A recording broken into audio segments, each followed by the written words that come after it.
నా నా యొక్క ప్రాణమిత్రుడు, అలాగే నాకు ప్రియాతి ప్రియమైనటువంటి శిష్యుడు రమేష్ అయ్యంగార్ అని ఉంటాడు. చాలా అద్భుతమైనటువంటి వ్యక్తి. నిజంగా కూడా ఆయన ప్రత్యేకంగా ఆధ్యాత్మిక యాత్రలే చేస్తూ ఉంటాడు. ఆధ్యాత్మిక యాత్రలంటే కొన్ని సంవత్సరాల నుంచి ఆయనకు కోరిక. నాకేం కోరిక అంటే ఎన్నో వందల వేల లక్షల మందిని తీసుకెళ్ళి మన ధర్మమైనటువంటి దేవాలయాలు దర్శించి తీసుకురావాలనేటువంటి ఎప్పుడూ ఒక కుతూహలం పెట్టుకొని ఉంటాడు. వారి పేరే రమేష్ అయ్యంగార్. వారిని చూస్తే చాలు, ఉదయం నుంచి సాయంత్రం వరకు ఎప్పుడో ఒకసారి కాస్త పొద్దుటి నుంచి టైట్ అయిపోయామండి, నీరసంగా ఉంటాం కదా. ఉదయం చూసిన మనిషి మధ్యాహ్నం అలాగే ఉంటాడు, మధ్యాహ్నం చూసిన మనిషి సాయంత్రం అయిన మనిషి రాత్రి 12 గంటలకు చూడు అలాగే ఉంటాడు. అంత అలర్ట్గా ఉంటాడు. ఆ మహానుభావుడు తీర్థయాత్రలు తీస్తున్నాడండి.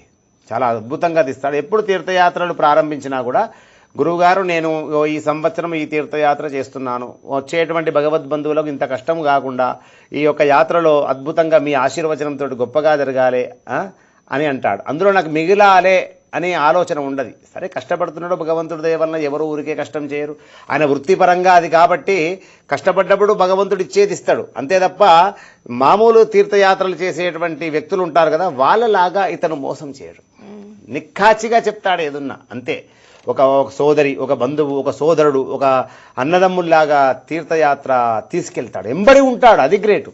ఇప్పుడు ఇంతెందుకు, మనం కాశీక్షేత్ర యాత్ర చేసినాం కదా, నేను విమానంలో పోవచ్చు. నన్ను చాలామంది భగవద్బంధువులు అన్నారు నా దగ్గర వాళ్ళు, గురువుగారు మీరు ట్రైన్లో వెళ్ళడం ఏంటి, మీరు విమానంలో. అదేంటి విమానం ఏంది, ట్రైన్ అంటే ఎక్కడంటే అక్కడ ఆగుతుంది, విమానం ఆగుతుంది ఆ పైకి వెళ్ళినాక.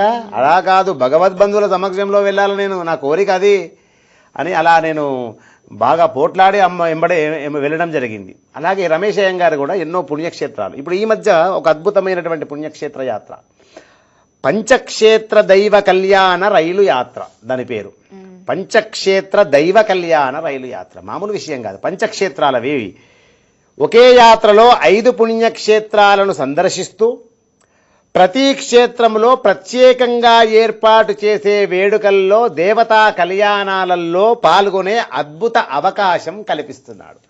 మరి ఇవన్నీ ఐడియాస్ ఎవరిచ్చారు వారికంటే అడుగుతూ ఉంటాడు. గురువుగారు నేను ఈ యాత్ర చేస్తున్నాను, ఒక మంచి ప్రోగ్రాం ఖచ్చితంగా అవకాశం ఇవ్వండి అంటారు. మీరు రండి అంటారు. నన్ను మాత్రం మొదలుపెట్టు, నీకు మంచి మంచి ఐడియాస్ ఇస్తాను, భగవద్బంధువులు ఆనందపడి ఆనందంతో తాండవించే విధంగా నేను మంచి విధానాలు చెప్తానని. మార్చి 4వ తేదీ ప్రారంభమవుతుంది. మార్చి 4వ తేదీ ప్రారంభమయ్యే ఈ యాత్ర 16వ తేదీ వరకు జరుగుతుంది.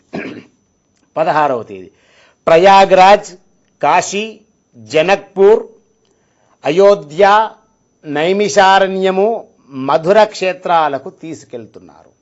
ఎంత అద్భుతం చూడండి. ప్రయాగ్రాజ్లో త్రివేణి సంగమ స్నానం, మహా అద్భుతం. మాధవేశ్వరి శక్తిపీఠ సందర్శన అనంతరము కాశీక్షేత్రములో 3 నిద్రలు చేస్తూ కాశీ కారిడార్లో ఆలయం లోపట ఏర్పాటు చేసిన త్రయంబకేశ్వర్ హాలులో తొలి రోజు ఆది దంపతుల కళ్యాణం. మీకు కాశీక్షేత్రంలో ఆది దంపతుల కళ్యాణం చేసిన ఘనత మనకే దక్కింది. అంటే కాశీలో శివ కళ్యాణం చేయరు, వాళ్ళకి అక్కడ తెలియదు విధానం. అలా మనం చేశాం చూడు, అదే కారిడార్లో చేశాము భవ్య గారు. ఏదైతే ఇప్పుడు కారిడార్ చెప్తున్నామో, కాశీ కారిడార్ త్రయంబకేశ్వర హాల్, అదే కారిడార్ హాల్లో మన రైల్లో ప్రయాణం చేసిన భగవద్బంధువుల సమక్షములో ఆ ఆది దంపతుల కళ్యాణం చేస్తూ ఉంటే భగవద్బంధువులంతా తొలి రోజు శివపార్వతి కళ్యాణం చేయండి బాగుంటుందని రమేష్ అయ్యంగారికి చెప్పాను. మరుసటి రోజు గంగాసుతుడైనటువంటి శ్రీ వల్లీ దేవసేనా సమేత సుబ్రహ్మణ్యేశ్వర స్వామి కళ్యాణం కూడా చేయి. 2వ రోజు కష్టమైనా సరే. ఎందు గురించి అంటారా, మాంగళ్య దోషాలు, అంగారక దోషాలు, వివాహం కాకుండా, సంతానం లేకుండా, ఇవన్నీ ఇబ్బంది ఉంటాయి కదా. వల్లీ దేవసేనా సమేత సుబ్రహ్మణ్యేశ్వర స్వామి కళ్యాణము ఎక్కడైతే కాశీ క్షేత్రంలో ఆ కళ్యాణం తిలకిస్తారో మనకున్న సమస్యలకు పరిష్కారం లభించినట్టే. తదనంతరము అలాగే సీతాదేవి పుట్టినిల్లైన నేపాల్లోని జనక్పురిని దర్శించి అక్కడ పసుపు దంపుల్ల ఉత్సవం నిర్వహించి జానకీదేవిని పెళ్లి కుమార్తెగా అయోధ్యకు తీసుకువచ్చేటువంటి ఉత్సవం. అలాగే మరుసటి రోజు అయోధ్య క్షేత్రములో శ్రీ సీతారాముల కళ్యాణం. అక్కడి నుంచి నైమిషారణ్యము చేరుకొని శ్రీనివాసుడి కళ్యాణము, చండీ పారాయణములు, చండీ హోమము, శ్రీ రమాసహిత సత్యనారాయణ స్వామి వ్రత నిర్వహణ, చివరిగా మధుర క్షేత్రాన్ని సందర్శించి యమునా తీరములో శ్రీ రుక్మిణీ సత్యభామ సమేత శ్రీకృష్ణ కళ్యాణములో పాల్గొని తిరుగు ప్రయాణం ఉంటుంది కదా. ఇవన్నీ కార్యక్రమాలు ఇలా చేస్తే బాగుంటుంది. తీర్థయాత్రలు చేసే వాళ్ళు చాలామంది ఉంటారు భవ్య గారు, ఏదో తీసుకెళ్ళి ఏదో తీసుకురావడం, ఏదో భక్తు, అలా కాదు. వెళ్ళిన తీర్థయాత్రలో ఒక అద్భుతాన్ని ఉండాలి, ఒక అద్భుతమైనటువంటి విధానం ఉండాలి, ఒక కళ్యాణము, ఒక క్రతువు, సహస్రలింగార్చన, రుద్ర హవనాలు, హోమాలు, పారాయణాలు, అంటే వచ్చిన వాళ్లకు వాళ్ళ కష్టాలు పోవడానికి ఏదో ఒక క్రతువు చేస్తూ ఉంటే ఆ భగవద్బంధువులు ఆనందపడతారు. అందుకే రమేష్ అయ్యంగారికి నేను రాను, మన దేవాలయం నిర్మాణం అవుతుంది, కాస్త ఇబ్బందులు ఉన్నాయి నాకు, నేను చెప్పిన విధానంగా మీరు చేసుకోండి, తప్పకుండా భగవద్బంధువులకు మేలు జరుగుతుంది. కాబట్టి మనస్ఫూర్తిగా ఇంతటి అద్భుత క్షేత్రాల్లో కళ్యాణ మహోత్సవంలో స్వయంగా పాల్గొనడం అంటే మామూలు విషయం కాదు.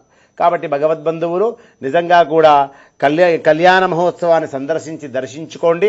అలాగే మీకు అవకాశం ఉన్నటువంటి భక్తులు ఈ యాత్రలో వారితో పాటు ప్రయాణం చేయండి, చాలా బాగుంటుంది. నాకు సుమారుగా ఒక 25-30 సంవత్సరాల నుంచి ఒక ఆధ్యాత్మిక రంగంలో ఎప్పుడు ఒక శిష్యుడిలాగా, ఒక మంచి మిత్రుడిలాగా కలిసి ఉంటాము.